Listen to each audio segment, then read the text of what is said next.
everyone, Neen Cohen here. Thank you so much for joining us tonight or today or this morning. Time zones are fun to work with.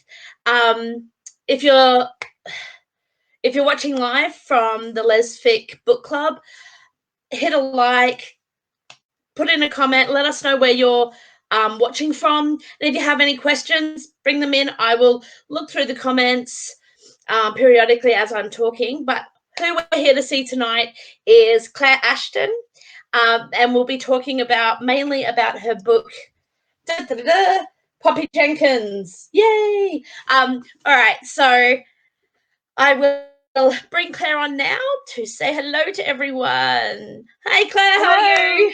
Hello. I was going to say good morning again, but it's not good morning for you, is it? Hello, it's safer. Oh, that's fine. It's like good morning, evening, afternoon, just hello.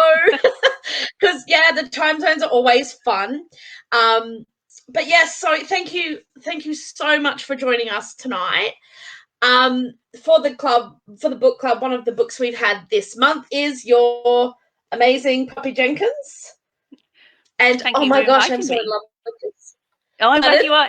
It's probably one. Well, it's definitely the sunniest book that I've written, and it's quite a special one for me because it is a lot of setting back home. So it's nice when other people like it as well because it does mean quite a lot to me. Well, heaps to me. So yeah, absolutely. It's actually only the second book of yours that I've read, and I was just absolutely blown away by just everything about it, because I grew up in a small town in Australia, so very different, but there was just some universal similarities and kind of truths with the small country town sort of feeling, and it just, so much of it absolutely struck home. I did want to ask, Wells, is it based on a real town? Oh, absolutely, yes. That was a lot of the fun for me. Is not the same name, but I mean, I part of writing this book was just going down memory lane and pulling in little bits of settings from all over my childhood, different places, into this one kind of setting for the book. So the Wales itself, most of it is set in a little place called Montgomery. I actually went back last weekend because it's close to where I grew up and where my parents still live. So I took the kids there and up to the castle ruin on the top of the hill.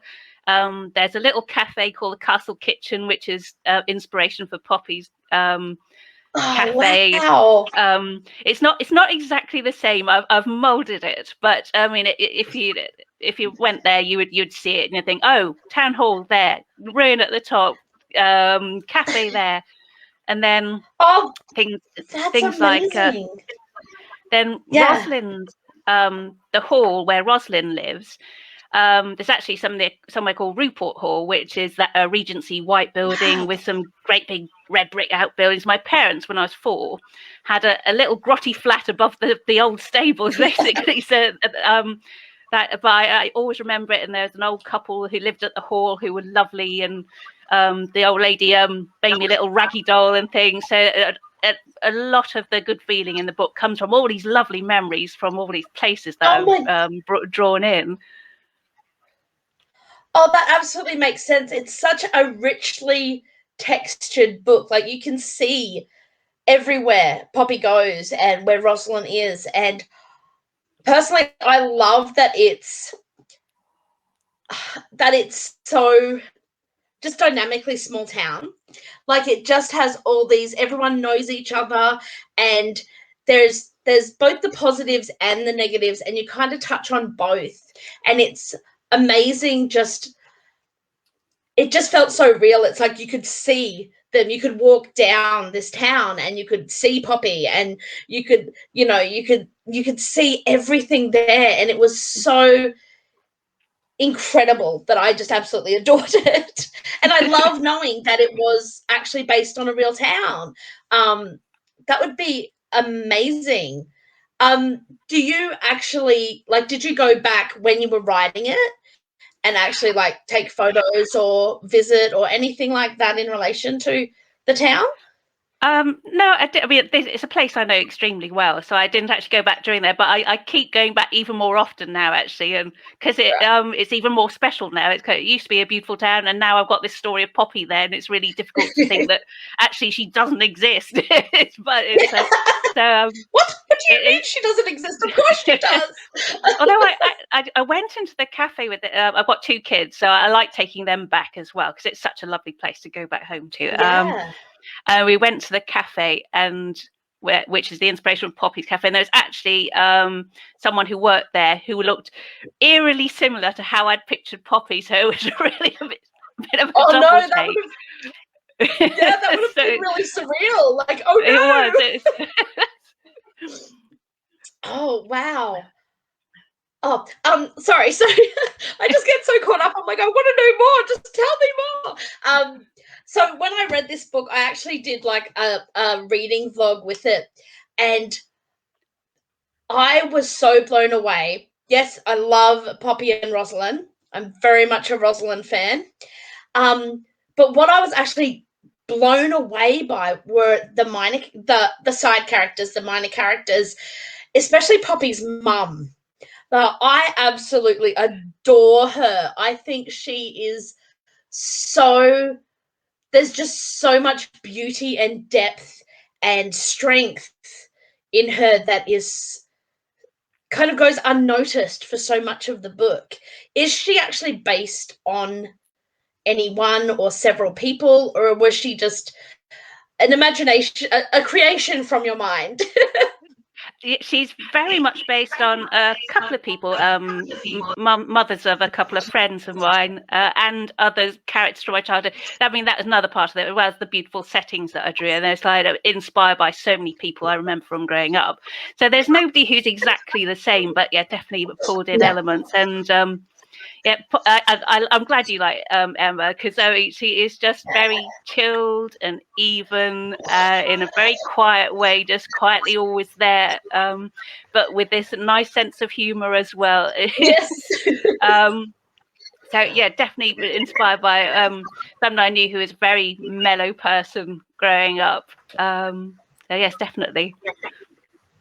She's the kind of, like, when I was reading her, I was like, she's like the aunt I always want around, like that person that just kind of puts it to you and says, have you thought about it from this point of view, without yelling at you and saying, have you thought of it from this point of view? Like, she just calmly just goes in. And I have to say, I laughed so hard with the scene about the glasses. Now, when I'm like, please tell me I got that right. Like, I don't need to explain that. But there's this amazing scene for anyone who hasn't read it. Firstly, go read it.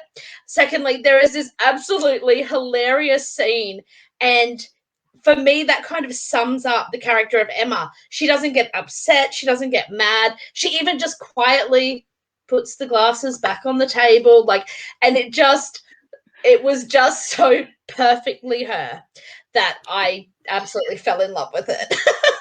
Yeah,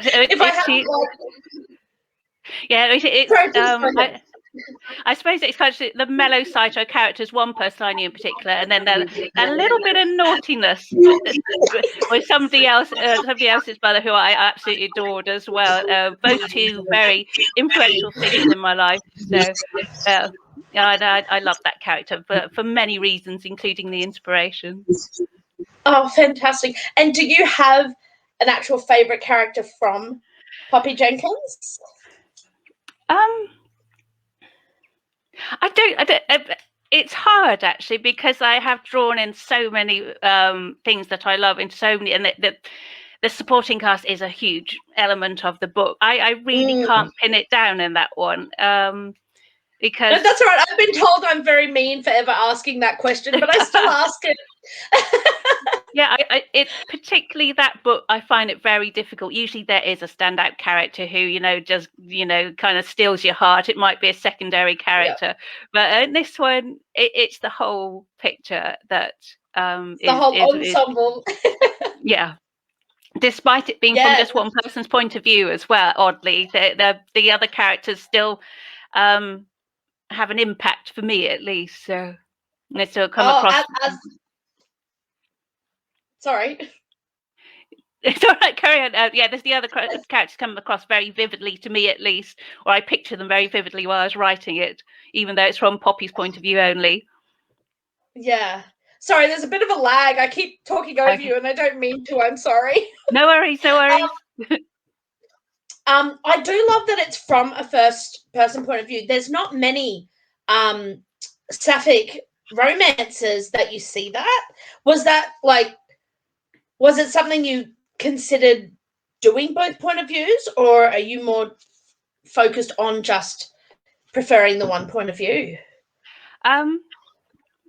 It's something I'm quite fond of. I quite, particularly for this one, it hinges on what Poppy doesn't know and understand, and I think that Rosalind remaining an enigma and not having a point of view for a lot of the book works for this story. I'm quite fond of the point of view character not knowing all the details, and the reader as well, and it being a bit of a mystery to unravel, even if it's just a plain romance. I like to have that intrigue of who these characters are, and that is part of the story always for me, is like, who are these people really, and getting to know them and not just having all the cards out at the beginning.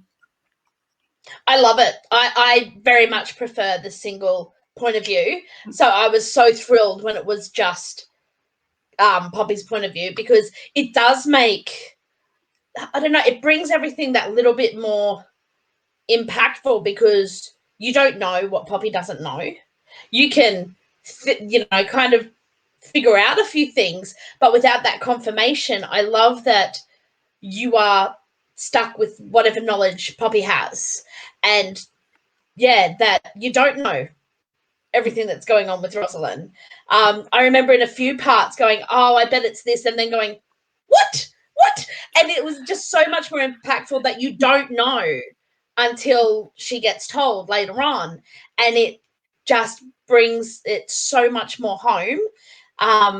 For me personally, I also, my gosh, I got so frustrated. Like, Poppy, stop being so nice. She's this delightful, nice, thinks the world of everyone. But, I was like, yep, you definitely need Rosalind to, like, kind of remind you to look at everything.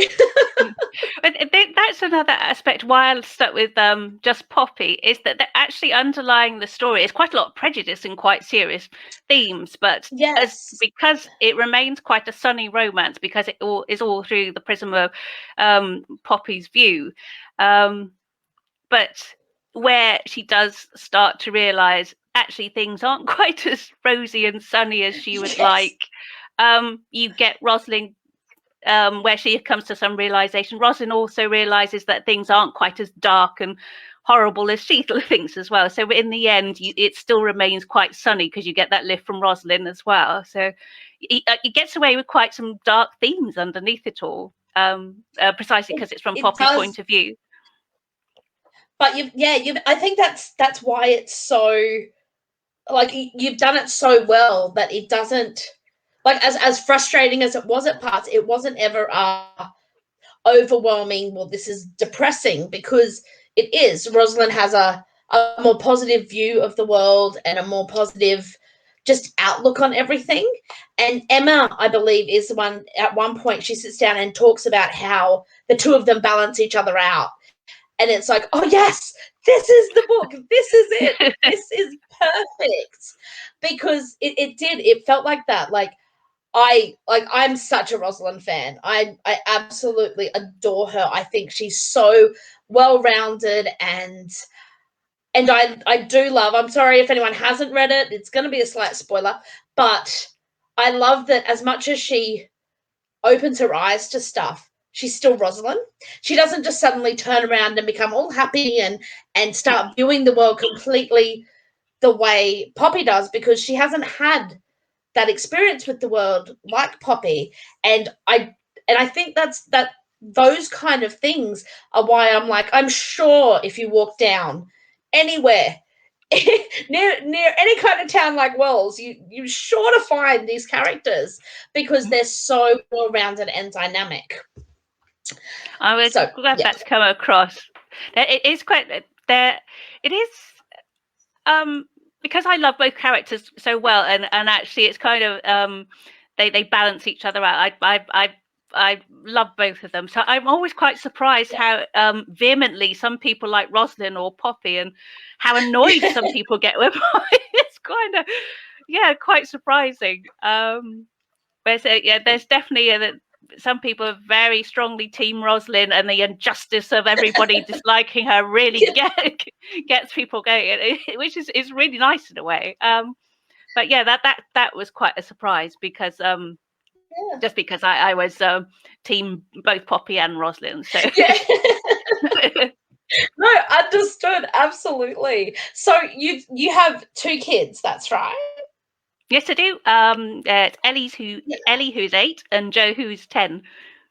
Oh, wow. And do you write full time, or is it part time with another day job going on there? It's part time. My wife has for the last 10 years worked it's a long hours, and isn't home until she has breakfast and is back home for dinner. So I'm doing the family stuff and looking after the kids on holidays, taking them to school. So I can only work part time really if we want to see them in holidays. So I'm using writing as a very flexible part time job, which has been very, very absolutely. fortunate. So how do you fit writing in? It is when they're normally it's when they're at school, right? And then I have to take a break over summer and then start again when they're back at school. Wow. And are you a morning or a nighttime? Like, do you work better in the mornings or the afternoons, or it's really you've just learned to adjust wherever you can get the time? Yeah, I have to write when the kids aren't ill and they're at school, and it's kind of whenever I have to sit down and just write. Yeah, wow. I always find it interesting how writers find the time to actually get it done, especially when they have so much else going on in their lives. Sorry, I've just got a croaky throat. Random question. What books did you read when you were growing up? I have to think. Or that, perhaps inspired you. Inspired me when I was younger. Well, I suppose when I was early teens, I liked a lot of science fiction. Actually, I had a big science fiction phase.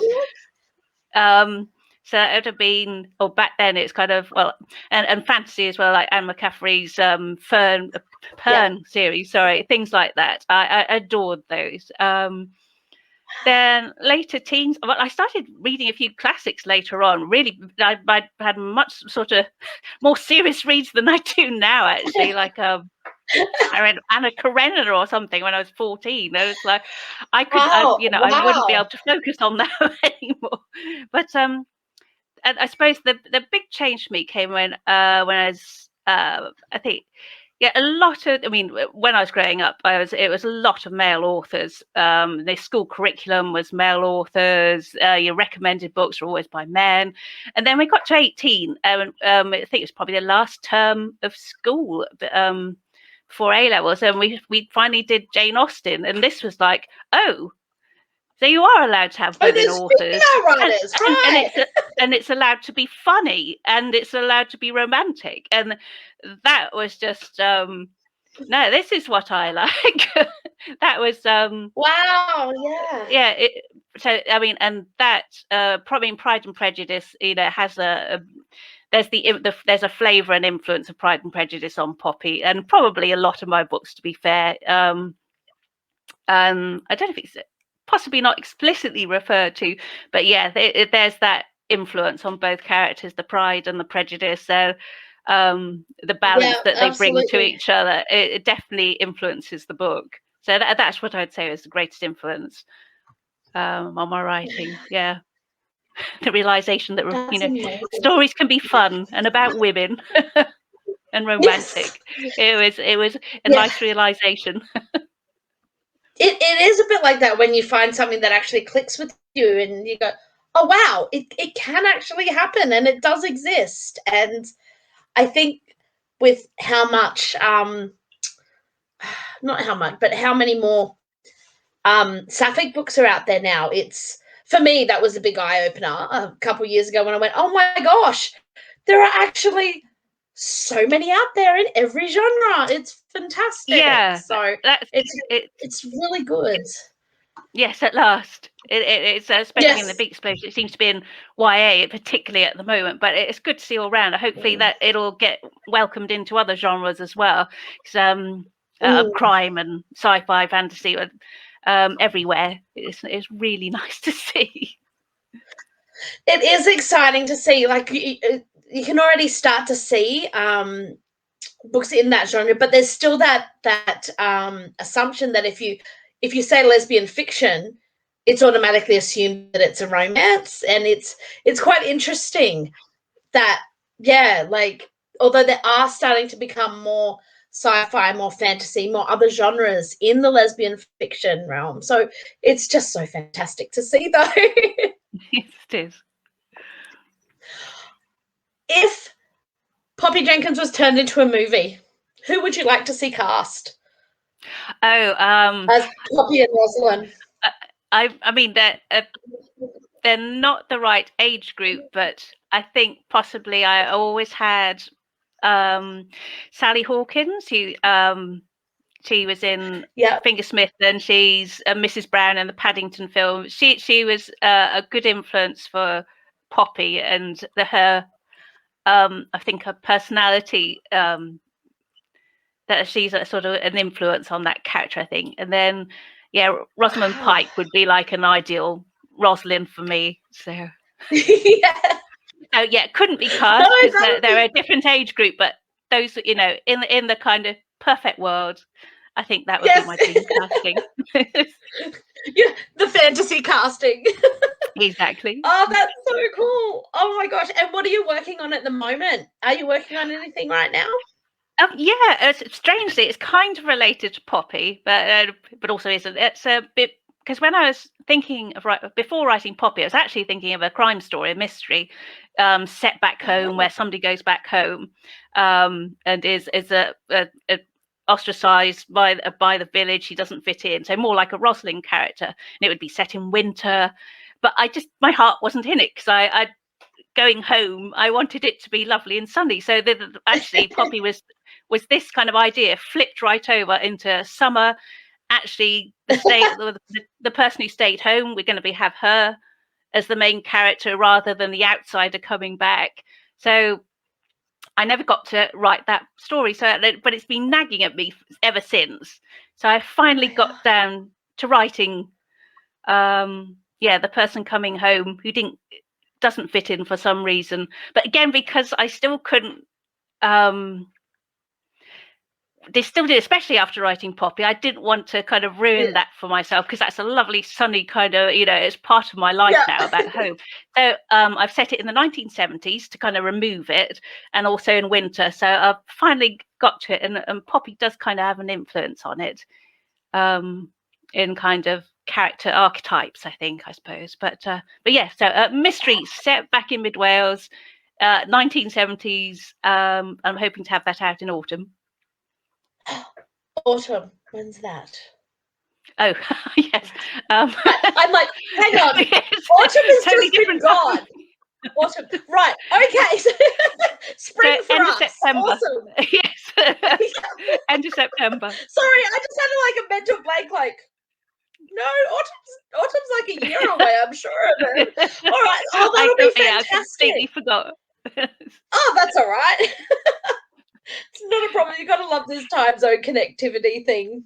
I love that we seasons. It's seasons really spook me out when I kind of having Australians complaining about the winter weather in the middle of summer and it's blazing hot. It always kind of have to do a double take. Yes, and it has actually been cold here. At least because I'm in Queensland, and we're used to having a week of maybe semi-cold. And we've had almost a full month of actually cold. So it's been a real shock for everybody.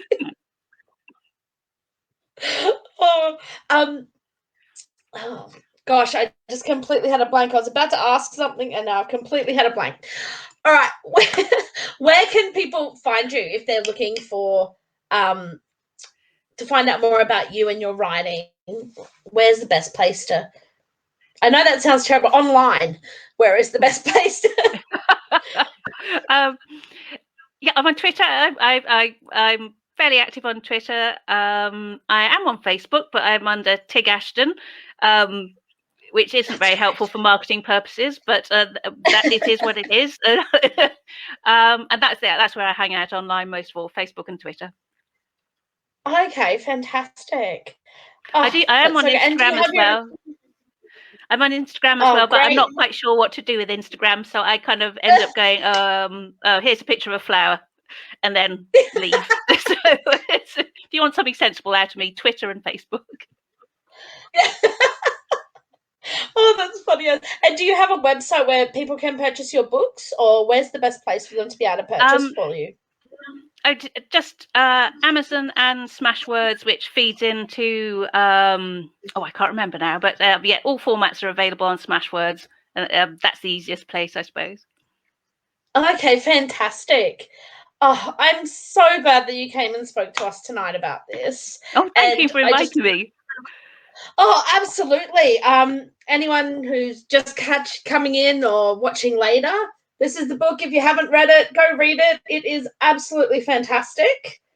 About a small town called Wells and the prodigal daughter of sorts coming back, and it's just been so great being able to talk to you, Claire. And I really appreciate it. And thanks everyone for coming and watching. And we will catch up with you another time. Thank you. No worries. Bye.